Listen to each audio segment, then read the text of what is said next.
And so that the word possibly just means, I mean, you think about it, there's so many Marys in the Bible. Like when Right. people talk about Mary Magdalene or Mary, the mother of Right. Jesus, or, you know, that it perhaps is just the translation for woman.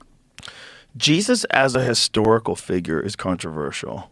There's people that say that there's absolute evidence for Jesus, but then there's people that say, do you know like how much historical record we have on people that lived thousands of years before Jesus?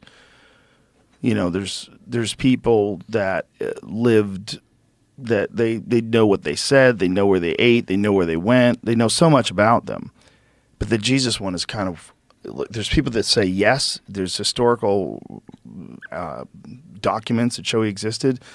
And then there's a bunch of documentaries that you can watch. So like, boy, the evidence is kind of sketchy.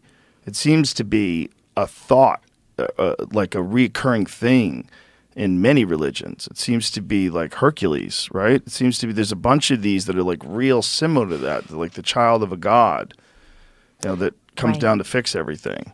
There's a lot of traditions where you have a virgin birth. That is yeah. true. And I am certainly not here to tell anybody what is true or not true, but the Gospels that are written about Jesus were written after, right? Not during. And that was, you know, common. I mean, Socrates never wrote anything down. He told Right. the stories to Plato. And how long after his death?